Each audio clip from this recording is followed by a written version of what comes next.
Good morning. This is the Backseat Mogul Show live here on Rough Edge FM. I am R. Scott Bolton. I am the Backseat Mogul, and this is the show where we talk about show business. You know who's over there. Good morning, Scotty. What is up, Johnny D? Oh, one of these days I'm going to really wrench my neck doing that. You might also want to pull your microphone a little closer to your face there. Is that better? I need it to cover most of the face. Oh, sorry. That sounds better. Yes, you need to be a little closer. Appreciate that. So, what? Oh, there's the news layout. Should we try the news layout? No, wait. Okay. I'm playing around with StreamYard. We're still having a blast. If you watched the Friday Shot Day show yesterday, you'll know that we did our first live remote from the Harbor Cove Cafe. Sweet. Down with StreamYard. Had some rough patches. Had to figure some stuff out, but we did. And now we have to go back and do a little editing to fix the show, but it's not bad. Nice. Were you going to ask a question? No, I thought we did shortly after they opened, when we were in the old studio over there on Palma. Mm-hmm. Didn't we do a remote from We've done a couple there, but never with StreamYard, which is what I said. Oh. Our first StreamYard. Oh, I heard that. Live thing. Talking. StreamYard is video, obviously. See, you can see us to your detriment, I'm afraid. Mm-hmm. But we used to be audio only. We've done many audio only live remotes, but yesterday was at the Harbor Cove Cafe, which you can still go to tonight. We were down there for the Parade of Lights, which is a big deal here in Ventura County at the Ventura Harbor. And what it is that a lot of the boats that are parked there in the harbor decorate their boats with lights and Christmas stuff, and some of them even play music, and they do a little parade. They just go around in the entire harbor. And, when they get to a certain point, they are announced. This is so-and-so's boat from so-and-so, and the theme of their boat is, and they tell them what the theme is. And then they have a contest, and somebody wins the best prize. And there were a lot of fun ones there last night. There were some big boats that had like palm trees and Santa Claus and reindeers all in lights.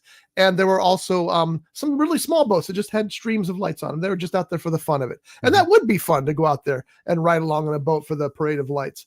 But it's a very big deal here. It's a very popular event. If you don't get there early, you're not getting in. Right. Because it fills up completely out there. But it's absolutely beautiful. And I wish I would have shared a picture. I could have brought a picture for you. It's also going on tonight. Tonight is the busiest night. So make sure you're there in plenty of time. Harbor Cove Cafe is a perfect location to see it because everything passes by there.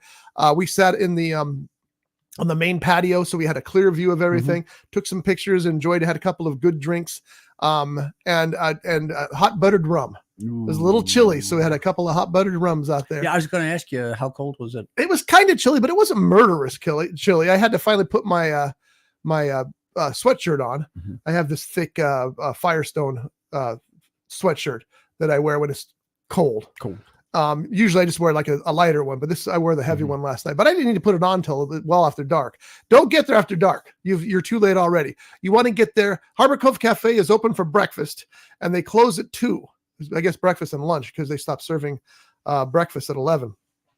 Then they're closed from 2 to 4, and they reopen at 4 o'clock with the full lunch menu. So you can do what we did, go down there and get a burger, get a couple of hot buttered rum. Shelly got some champagne. I also had a Royal Hawaiian, which is on their secret menu. So if you ask for a Royal Hawaiian, they'll give you one, but there isn't one on the menu. But it's one of my favorite tiki drinks they make there at Harbor Cove Cafe. Excuse me. And big news for Harbor Cove Cafe. They have officially got their liquor license. Oh, sweet. So they're in the waiting period now. They have 30 days until they can start serving liquor, but they've already got big plans. Dr. Shocker, the manager there, told me that he's already created 26 drinks that will be on the tiki bar menu at Harbor Cove Cafe. Currently, they serve soju drinks. Yeah. And they're good because Shocker's a master mixologist. So he knows how to make them taste like the drinks that he wants them to taste like. If he can't do it, he won't do it. Right. For example, you can't get a Mai Tai at Harbor Cove Cafe, at least for the next 30 days. Then you'll be able to get one because he can't find a way to mix it, make it taste right. So he won't do it. But the other stuff he does, the various tiki drinks, they're all very, very good. So, and the food is outstanding. I had a hamburger and fries last night, and the fries are just perfect. And the burgers there are always good. So go down to Harbor Cove Cafe. But like I said, if you're going to see the Parade of Lights tonight, get there early because otherwise you won't make it. What time would you, what time does the parade start? The parade starts at dark. So they tell everybody about 6:30. And it started a little earlier because there were the little boats trickling around. They were, every once in a while one would go by. Excuse me again. But for the most part, the big stuff comes out a little later. But if you're not there before, I'd say at the latest 5 o'clock, you're not going to get a spot. When we were there, they were talking, it was a little light for last year. They said there were more people out on Friday last year. But by the time we left, it was packed. I bet. So, yeah. So people do come down, they do eat and drink, and they do enjoy the parade. People who live there or people who don't live there, maybe brought chairs and just sat in the patio, the sidewalk and had just brought their bag lunches and whatever and sat there and watched the parade. That was cool too. Last year, Harbor Cove Cafe had tables out in that sidewalk, and they were told they can't do that again this year. Right. So no tables. There's still plenty of seating. Don't get me wrong. They don't have tables on the sidewalk. My niece is right across the harbor. We were talking about them because this is probably her first year at the Parade of Lights, right? This would be I believe her second year. Okay. Yeah.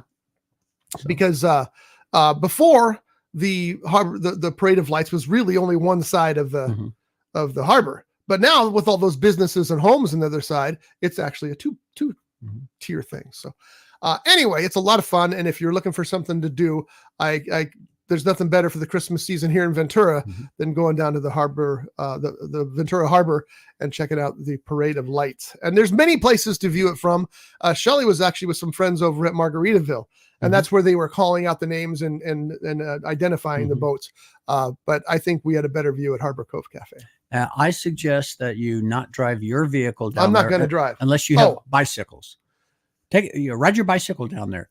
I would recommend you take a Lyft or an Uber or get somebody to take you down there, because I'm sure parking is going to be horrendous. Parking wasn't bad last night until it got a little later, and then all of a sudden there was no parking spaces. It was wild. The best thing to do is, like Johnny said, park somewhere else and ride in or walk in. There's plenty of parking everywhere. You just got to find it, and then you got to walk maybe a half mile or something. It's not a big deal.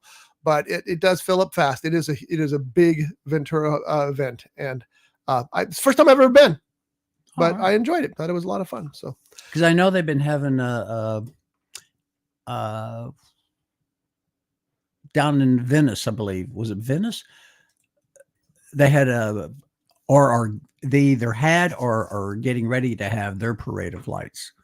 Now I don't know if Oxnard Harbor does a Parade of Lights. I don't know either. And then also the West Hollywood, I believe, didn't they just recently do their parade, their Christmas parade? I don't know. For some reason, I thought I heard something like that about that. It's not that I follow Christmas parades. I just happened to be, the Shocker couldn't do the show from the studio because he had to work, and it was his idea to do a live remote from Harbor Cove Cafe. And I thought, hey, why not? We're here. Let's stick around and watch the watch the parade. So I don't know about the other parades. I'm not, the parades just aren't my thing for the most part. This was kind of cool. You know what it reminded me of? It reminded me of the Disney parade with their Parade of Lights.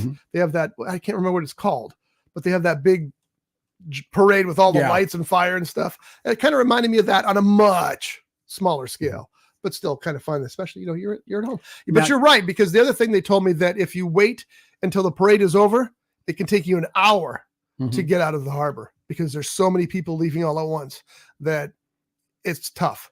So anyway, I hope Shocker made it out last night. We left a little early, but he was going to take an Uber or something. How does an Uber even get in there? Well, he's probably an hour after closing anyway. He's probably all right. Yeah. So anyway, the show today is going to be I wanted to talk about true Christmas classics. Now, there's some modern Christmas classics as well. Nightmare Before Christmas is certainly one. Home Alone is certainly one. Die Hard is certainly one. And all the other myriad of Christmas movies, that are on the Hallmark channel or what have you. But I wanted to talk about vintage Christmas movies. So I found a list on screenrant.com, and it is the top 12 black and white Christmas movies of all time. And I thought, well, that should get us into the vintage category quickly enough. So I thought we'd talk about those today. And once again, before we get to that, I want to remind you to watch Mr. Monk's Last Case. If you like the Monk series at all, you will absolutely fall in love with Mr. Monk's last case. It was truly wonderful. All right, so Johnny, I'm not going to ask you to pick any because I think the ones you pick will be on this list. Well, I was thinking one. I told you. I just told you don't pick. Let me write it down, and then I'll show it to you after you've said the list. You don't have to write it down. I'll trust you. I shouldn't because I know that you're a lying, thieving son of a. He's writing that down. Lying, thieving son. But okay. We're going to play this game. Go. Wait, I'm going to guess what you wrote. What? This is how confident I am. It's a Wonderful Life. That is not what I wrote. Okay, so we'll go. Although one of my top 10 favorites of classic Christmas movies is that one. Okay. But that is not what I wrote down. I'm surprised. I'm going to confess in advance as well that I've seen very few of these because I'm just not a big Christmas movie fan. But we'll see. I have seen this first one though. Number 12 on the list is The Apartment from 1960. Wait. Jack Lemmon. Jack Lemmon. And Jack Lemmon is brilliant in The Apartment. I recently saw this movie, him and Shirley MacLaine, and I've heard how it was one of the greatest movies of all time for a long time. Billy Wilder directed it. I think he wrote it too, if I'm not mistaken, but it's that good. It's dated. You know, the whole point of the thing is that Jack Lemmon has this apartment and his bosses want to use it to take their mistresses there and do their evil deeds. You couldn't remake this movie today because you'd get called out, but it is a product of its era. And with the performances in it and the seriousness of it and the fact that it calls this out, it's not really celebrating this. It's like, look at what these dweebs are doing and what they put this man through. So it still is, it's not celebrating this practice, but it is a very funny movie. You'll fall in love with Shirley MacLaine and Jack Lemmon. How did that guy keep that energy up without drugs? Oh my goodness. Everything I ever saw him in, so much energy. He did another movie with Shirley MacLaine called Irma La Douce. And the energy that Jack Lemmon has, even the ones he did. Well, that he had, he's not so much these days. I mean, you look at the movies he did with Tony Curtis, so much energy. I've never seen Irma La Douce. Oh, you would like it. It's a fun movie.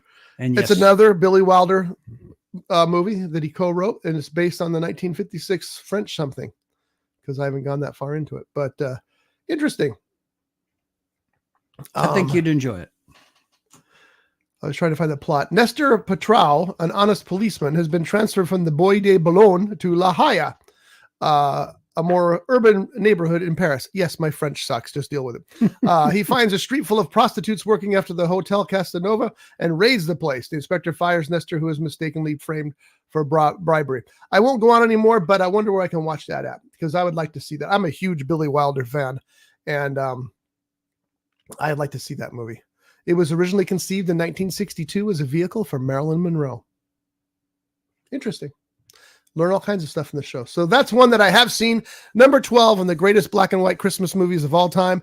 And this one is The Apartment. Number 11 on the list. Now, I haven't seen this one, and I should be ashamed of myself because I write detective novels. I read detective novels. I watch detective movies. I watch detective television. And I've never seen The Thin Man from 1934. Really? Have never seen The Thin Man. I've heard a lot about it. I know that there were several Thin Man movies, at least two. Murder is another subject that audiences likely aren't expecting to crop up in too many classic Christmas movies. In the case of The Thin Man, happy holidays and murder mysteries go hand in hand.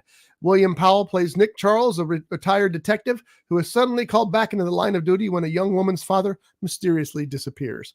I've never seen it. I bet you I can find it anywhere. It's probably on YouTube right now. Well, I do know that on the Radio Classics, you can listen to radio productions of The Thin Man, the different scenarios that they did. Nick and Charles. What was their last name again? I don't know who you're talking about. The Thin Man. I remember the part where I said I didn't see it. I know that. Nick and Charles. Nick and Nora Charles. Okay. Oh, it does say Charles right there. Yeah. Yeah, you can find it on YouTube right now. So I may go home and watch that too. Who knows? I'm going to have a lot of free time. Hey, it's a weekend pretty soon. It is. Mm-hmm. Number 10 on the list. Another one I have not seen. We're in the top 10 already. We got the top 2, 11 and 12 out of the way. Mm-hmm. Top 10 now. The Bells of St. Mary's from 1945. Bing Crosby, the Christmas King, it says is the sub headline. Like The Apartment, The Bells of St. Mary's may not focus on Christmas, but the season does play an important part in the film's mood and setting. When a parish school is on the verge of being condemned, the pious and faithful Sister Mary Benedict must lock horns with the eccentric Father O'Malley in order to win the favor of a local businessman and save the school. Does Bing Crosby play the father, or does he play the businessman? God, it's been so long since I saw that. Because he should play somebody named Father O'Malley. Seems like a perfect name for a character for Bing Crosby. I know that he has played a priest in other movies. Now, whether they were actual Christmas movies, I don't remember. This is another one I have not seen. I probably should see it. I want to go back and see a lot of these movies.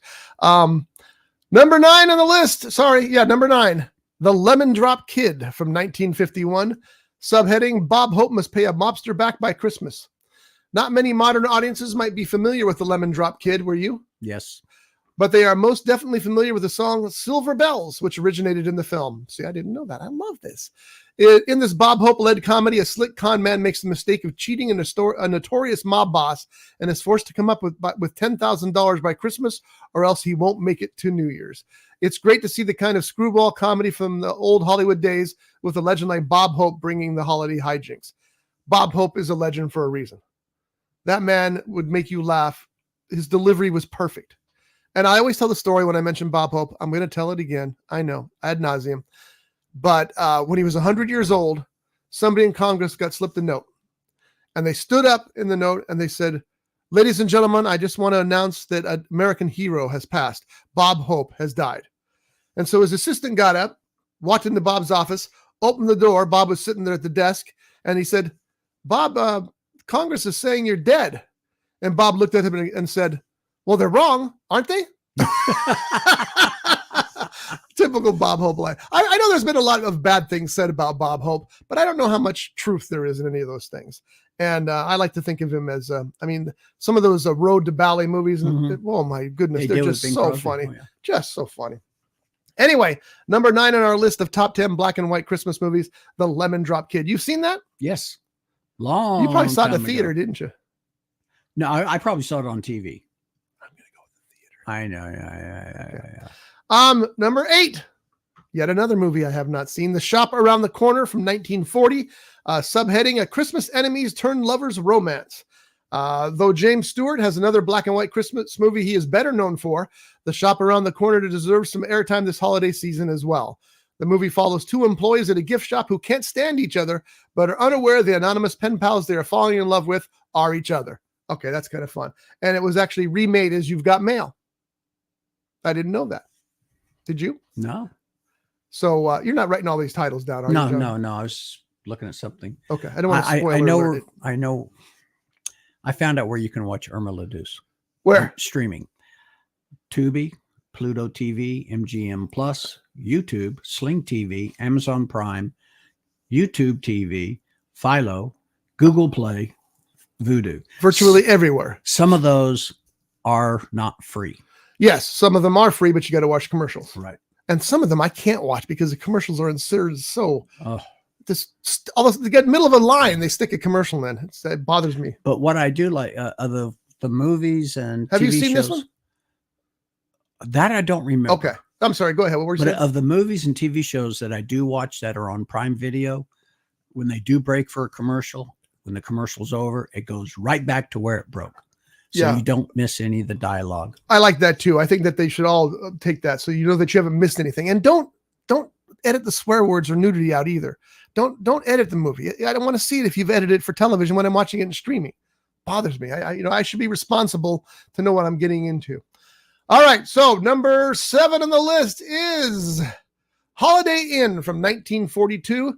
Bing Crosby opens a holiday retreat. You know what? I actually saw that recently. I enjoyed it. Nearly a full decade before White Christmas premiered, it was Holiday Inn, where Irving Berlin's iconic Christmas tune premiered. Bing Crosby and Fred Astaire play a song and dance duo who turned an old retreat into an entertainment venue open primarily during the holidays. Easily a Yuletide classic among film buffs, viewers will at least want to stay for the music alone. I rather enjoyed this. It was very old-fashioned, obviously. It's from, once again, 1942. So what is that? 80 years old, 81 years old?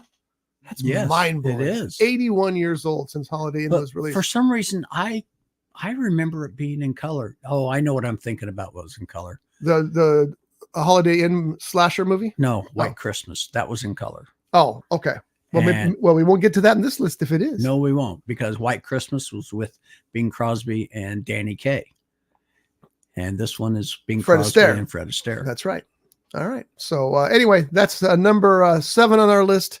And again, it's probably, I think every one of these is available everywhere. You can probably find them everywhere on there. But I think that's really cool. You got a hotel, an inn, and it changes as the seasons change.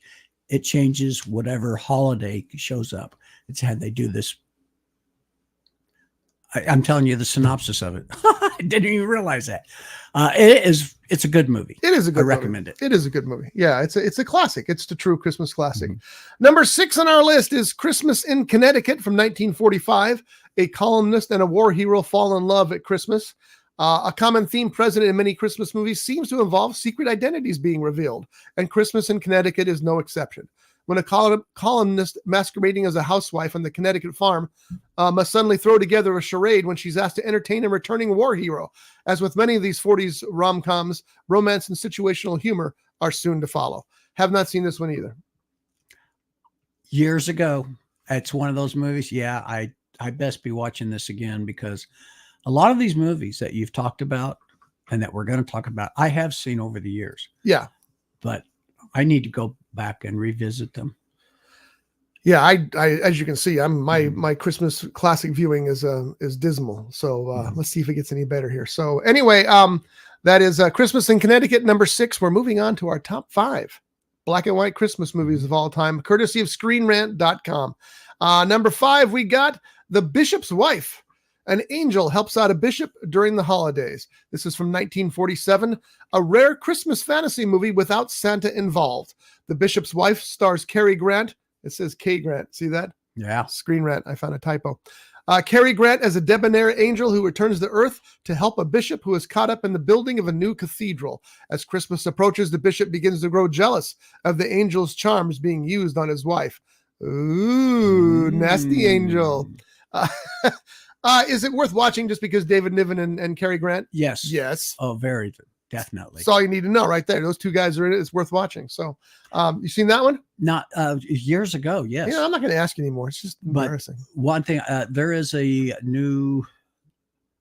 a movie on Prime Video. It's a series. It's a series. Okay, my bad. I think it's a limited series called Archie. Yes. And it's not on Prime Video either. You're wrong so often. Well, it pops up on my Prime Video. Try watching it and see what happens. Well, it's a subscription. That's right. So it's not on Prime Video. It's on Brit TV. That's right. BritBox. BritBox. But it's about the early days of Cary Grant, whose real name was Archie Leach. Hey, that's the same name as a character in one of my books. What are the odds of that? What do you think? I love Cary Grant. And this movie has been remade. You know what? Yes, it has. A couple of times. I think that Archie series, like I said, I believe it's a limited series, would be worth watching because they brought in his wife, Diane Cannon, as a executive producer and to offer advice. And so I think it'd be interesting to see what I'm saying is I think that it's probably pretty close to the truth if she was involved in it at that degree. But what do I know? Usually these things are wrong. My favorite movie with Cary Grant is Arsenic and Old Really? Grease. We've never heard that on this show before. And you it is heard a again. It is a classic movie. And I do think they should remake it with George Clooney. It would be great. I picked him a long time ago to play that part. Kind of why I said it, because I knew you said that. Yeah, okay. Yeah.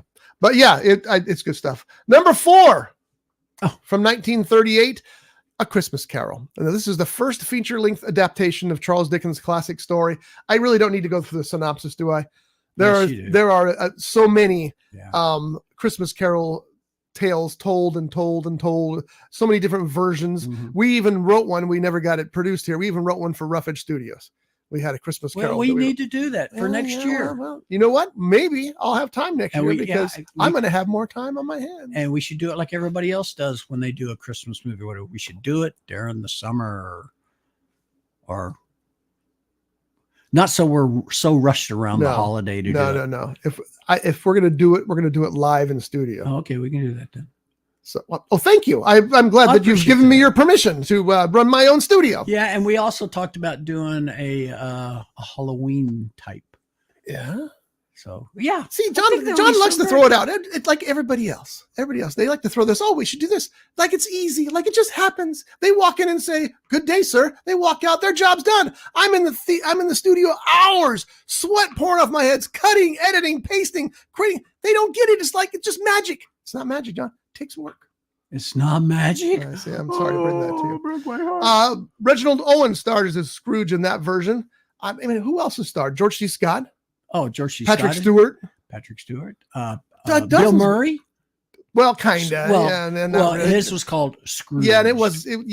That's kind of. Yeah, kind but of. it has been done, and it's probably been done on television shows or television as well. Let's just get a little bit of a list here. So we have Tom Hanks, Alistair Sim, Patrick Stewart, Albert Finney, Michael Caine, Guy Pearce, Kelsey Grammer, Luke Evans, Reginald Owen, Ross Kemp, Tim Curry, Simon Callow, and it says show more, but I'm not going to torture you with that. Tim Curry. Wow. That is so cool. I wonder what movie he played that in. Was it a Christmas Carol version? I don't know. Tim Curry was such a fantastic. Is he still with us? He is. Yeah. He is such a fantastic actor. I think the first time that I ever saw him was either Rocky Horror. Had to be Rocky Horror. Or when was Legends? That was way after Rocky Horror. Okay. But yeah, he is such a fantastic. He's still, to this day, the best on-screen devil ever. Yeah. Still. And when he played the whale, two actors played the whale in. That was Brendan Fraser. No, it was the character. Yeah, the whale. That was Brendan Fraser. And Monk. Oh. Remember the guy that was but two actors played that character. Monk. Did I tell the story last week when we talked about that movie? I said I went to the thrift store and I found a box set, Monk the complete series. It was, yes, you did. $3.99. Grabbed it, missing 2 discs. You should have bought it anyway. Yeah, I should have. Which thrift store? But that was also DVD. I want Blu-ray, so I'll wait for the Blu-ray to come out and then I'll buy it. Hopefully, it'll come out in Blu-ray.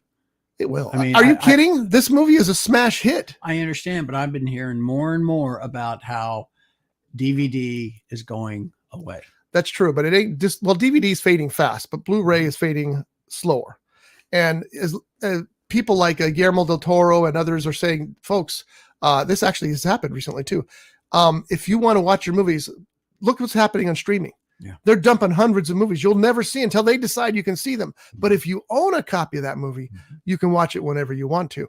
And the sales have they're still fading, but they've slowed because suddenly people are realizing, well, wait a minute. If I want to watch Jaws Revenge, I know who wants to watch Jaws Revenge. And none of the streamers carry it. What can I do? Well, you can take it off your shelf, right, and watch it. It's very important to keep buying physical media. Hey, I bought a copy, a couple of months back. Actually, more than that. It was probably back at the beginning of the year. A copy of The Quiet Man. Really? Yeah. So did I. Did you? I got a copy at the thrift store. As a matter of fact, that's where I got mine. Yep. Yeah, I've never seen the film, the Quiet Man. Never. And I know that those Quiet Places movies are very popular, so I figured I'd see where they started. But no, that's not where they came from, John. Did you missed my joke completely? No, I was okay. The Quiet Man didn't come to a quiet place. I was looking for Film Masters to see if they had any Christmas titles available because, as you know, I talk about Film Masters often on this show. They are the guys who get classic movies restore them to perfection and then release them on Blu-ray and DVD. But I thought, well, I wonder if they have any of these Christmas movies available. Apparently they don't, but they will, I bet you, anytime soon. One of the things I like about all these movies that we're talking about, especially like A Christmas Carol, I mean, they're from books. And speaking of books, if you go to Amazon.com, and if you have Amazon Prime, you're going to get free shipping. Look up R. Scott Bolton author, and you will see a list of all the many thousands of books that he has written. Okay, it's thousands of words that he has written. Scotty is a great, in my opinion, and a lot of other people's author. His most recent book is that one, Death in the Mogul. Yeah, Death in the Mogul. If you're watching, if you're not watching, you can't see it. Sorry. I was going to say Murder in the Mogul. Death in the Mogul. I don't know why people have so much trouble with that title. I don't know either. But everybody does. It's Death and the Mogul. It's Death and the Mogul. Yeah. And as I always say, my favorite, Dead Dick. There's the I tell you what, I'm going to turn over to the guy who actually wrote these books. Name the titles. All of them? Sure. Sorry, all folks. Thousands of them. There's not thousands. There's Killed by Death. There's Overnight Sensation. There's Burner. Those are a trilogy featuring the character H.B. Fist. There is Dead Dick. There is Neath, The Story of a Haunting. There is Knife Point. There is Begin Rumble Strip. Those are both Brace Heller novels. There is Death in the Mogul, which is the third Brace Heller novel. And coming in March will be The Bowling Bag in the Backseat. So brace yourself because there's more stuff coming. Oh, is Brace Heller in that? You said brace yourself. Oh, that's good. That's pretty good. No, Brace Heller will be returning next year, though. Next year, I'm going to write a book called The Homestead featuring Brace Heller. So there will be more Brace Heller. People like Brace Heller. They like my detective character, and I think that's really cool. It makes me feel good. I got a what was that about? I got it in again. Oh, yes. Johnny always fits the commercial in it. That's how you guys have to pay for the show. It's a free show, but you got to pay by listening to him talk about my books. It's easy, right? It's not bad. I forgot what I said. Doesn't matter. Let's move on. Okay. So we're at the top 3 Christmas movies of all time, and I bet that we're going to be familiar with each and every one of these, and I bet we've seen all 3. Okay. I probably shouldn't bet against myself because odds are I haven't, but we're going to try it anyway. Speaking of betting, yeah, it just brought up that time when a bunch of us were in Las Vegas at what was the Golden Nugget? We were playing roulette. See, that is a completely unrelated story to anything that's going on. But why it popped into my head? Because it's a funny story. But we'll tell it another time. Okay. Spanked. I don't know if I've seen this Christmas Carol or not. When I was a kid, I loved A Christmas Carol. I watched every time it was on. I would hunt it down and I would find it and I would watch it because I just love that story. For obvious reasons, it's a classic story. I've never read that book. Oh, I need to fix that. Once we finish this list and you look at what I wrote, I want to tell you something about A Christmas Carol. Good Lord. Okay. Once again, lost my train of thought. Let's just move. Turning top into me. 3. No, you're turning me into you. John, we used to do the Friday Shot Day show until John got fired. Another story. Yeah, but who fired me? Yeah, that was me. Yeah. Yeah. But we had a sound effect because John, when it inevitably, as we were all having a conversation about one topic, John would suddenly insert a topic that had nothing to do with anything else. It was just, and so we put in the sound effect. It was the sound of a tire skidding and John's interruption because we didn't know where to go after that. And you could see he's still doing it. So, all right. So anyway, top 3 black and white Christmas movies of all time. And let's see how many of them we've seen. I'm a little nervous because I don't have a good record with this list, but we'll find out right now. Number 3 on the list, Scrooge from 1951. Alistair Sim creates the definitive Ebenezer Scrooge. Before the introduction of George C. Scott or Sir Patrick Stewart to the list of great Scrooge performances, the gold standard was Alistair Sim in the 1951 adaptation. Following the same formula as most versions of the Christmas Carol mythos, nothing in the script really changes except for Scrooge himself, and that's a good thing. Yes, I have seen this one. I love this one. I do agree. It's probably one of the best, if not the best, Christmas Carol adaptations. And Alistair Sim is terrific. And the rest of the cast was terrific too. And some interesting special effects for that era as well. So Yeah, that's a good one. That is definitely a good one. Have you seen the George C. Scott performance? Yes. Of course you have. Is it as good as it sounds? I am a big fan of George C. Scott, but going back to these black and white versions. You're not going to answer my question if you remember it was any good or not? From what I remember, it was very good. Oh, so it's been a while. Okay. I think it would be. Yeah. But, so anyway, go ahead. I mean, because back then they didn't have CGI like they do today. And how much CGI they used, if any, in the George C. Scott version, I'm not sure. I don't know either. But George C. Scott was a really good actor. He was a great actor. There's no question. I also got a copy of Patton at the thrift store, which is arguably his best performance, but got to see that with my daddy. Number 3 was Scrooge from 1951. Number 2, Miracle on 34th Street from 1947. A department store Santa insists he is the man himself. Haven't seen it. Oh, yes. And yes, it has been remade. I saw the remake.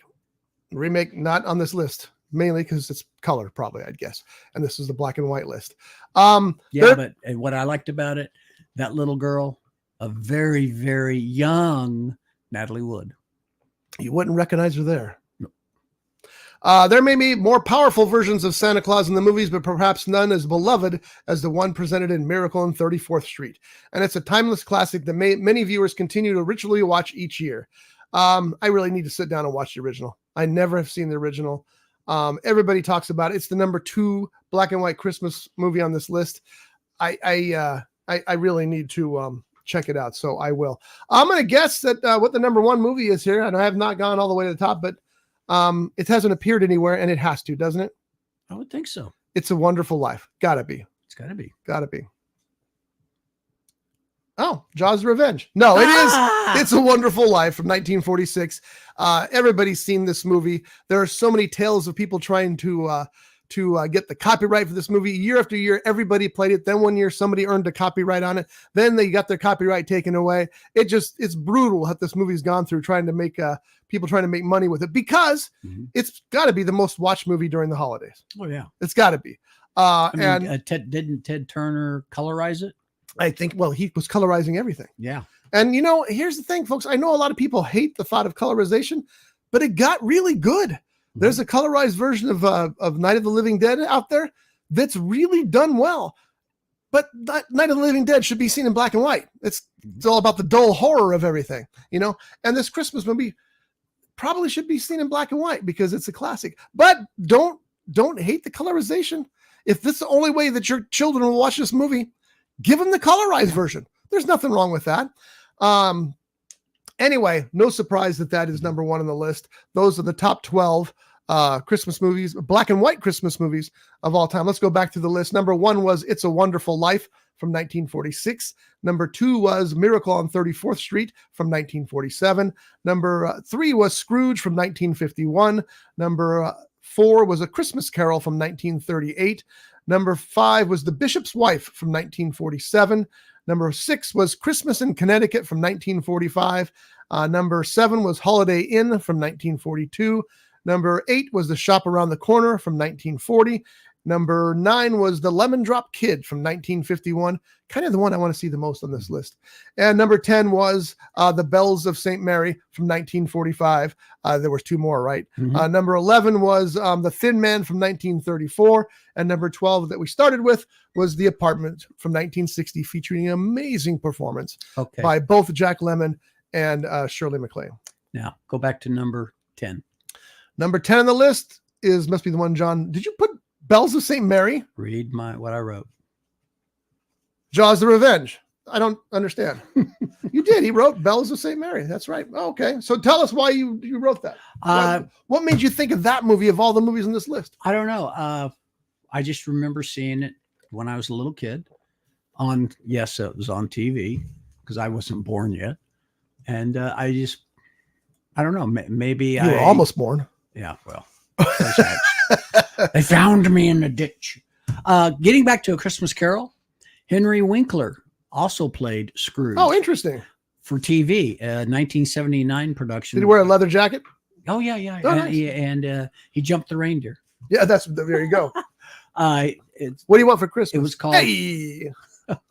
The movie for TV was called An American Christmas Carol, Oh, interesting. and he was quite good in it. Well, Henry Thomas he's one of those actors that's really, really good. I mean, he's winning Emmys now for Henry Winkler. That's why I said Henry Winkler. Henry Thomas, also a very good actor. But Henry Winkler just won recently for Barry, I think, Best Supporting Actor for Barry. I didn't get to see the entire run of Barry, but I did get to see the last episode. Oh, wow. Barry was a great show. There's one episode that's it's like the whole thing's a chase scene, and it was done different than any chase scene you've ever seen in your life, and it was better than any chase scene you've seen in your life because you were on the edge of your seat the whole time. It was pretty amazing. So what was that one you were talking about before that? The American Christmas Carol? Yeah, An American Christmas Carol. I want to see what the reviews were like for that. It's a good cast. No critic review, but 60% audience. That's not bad. The rest of the cast was Henry Winkler, David Wayne, Dorian Harewood, Chris Wiggins, and R.H. Thompson. Okay. Anyway, and I'm wondering can you see that? Yes, I saw that on TV. No. Can you see that? Can people watch it? Yes. Again, it's on Vudu, Peacock, and Prime Video. Now, getting back again to A Christmas Carol, the other night I watched The Man Who Invented Christmas. What was that? It's a story about a lovely lady, Charles Dickens. Oh. And what he went through, how he got his inspiration, how true this is. It's a movie, to write A Christmas Carol. When was that made? Oh, that I don't know. It popped up on Amazon Prime. Color, black and white? Color. So it's recent. 2017, as a matter of fact. Dan Stevens, Christopher Plummer, Jonathan Price, Simon Callow. Didn't we just mention Simon Callow? Yeah. I think we did. Yeah. Then you can see that on Vudu, YouTube, or Google Play. You got to pay for each of those, it looks like. Except if you got Amazon Prime, you don't have to pay. Oh, it is there. There it says right there, subscription. Yep, already there. So I'm curious about what the critics thought about that one. Let's take a look. I quite enjoyed it. I really enjoyed it. Lemon Drop Kid, you can also watch on Prime Video, but you got to pay for it. But I might do that. $4 for a movie ain't bad, if that's what it is. There it is. Man Who Invented Christmas. Not bad reviews. 79% critic score, 78% audience score. So not bad at all. And the fact that it's got Christopher Plummer in it. The hills are alive. Oh, Christopher Plummer. With the sound of. Remember his bad guy in Star Trek? Yeah. So good. Okay. So anyway, that's it for this week's show. One last thing I wanted to say. Last week we talked about Eddie Murphy's Christmas movie, Candy Cane Lane, which I just despised. John thought it was okay. Well, I didn't think it was great, but I did. You didn't hate it like Shelley and I did. Yeah. We hated it. God. Beverly Hills Cop 4. They released a trailer for the other day. Sweet. Same cast is back, so it's great to see everybody back in business there. And just the trailer looks 10 times better than Candy Cane Lane. So check it out. Go to YouTube and check out. I'm going to put it on here for John here in just a second. Go to YouTube and check out the trailers. It's actually called Beverly Hills Cop Axel Foley. And just hearing that iconic music and seeing Eddie Murphy slip right back into that character like not a day has passed. I'm very much looking forward to this. It's going to be on Netflix. It's a Netflix movie, not a theatrical release. So we'll be seeing that when it comes out early next year on Netflix. All right, folks, we'll see you next week. We'll talk some more Christmas movies next week because it'll be the 23rd, 2 days before Christmas. So we will chat then. Johnny, you got anything else? Yes, I do. Of course you do. I watched the first episode of the second season of Reacher. Don't tell me anything, even though I've read the book. But let me just say, how awesome on a scale of 1 to 10 is it? It's awesome. That's what I heard. I heard that it's very Reacher-esque and very adult. Now there's another. Oh, I didn't realize he was in. Alan Richardson, who plays Reacher. I didn't realize how many different things he's been in. Oh my goodness! He was kind of a star before Reacher, and then he became a big star. And when Scotty says big, he is. Well, that's why he's playing Reacher. Humongous. And it helps a lot that the people who make that show, and I haven't seen season 2 yet, so I don't know, they understand Reacher. They understand that it's not just this big, tall character who can do anything. It's about the people around him, and it's about the stories.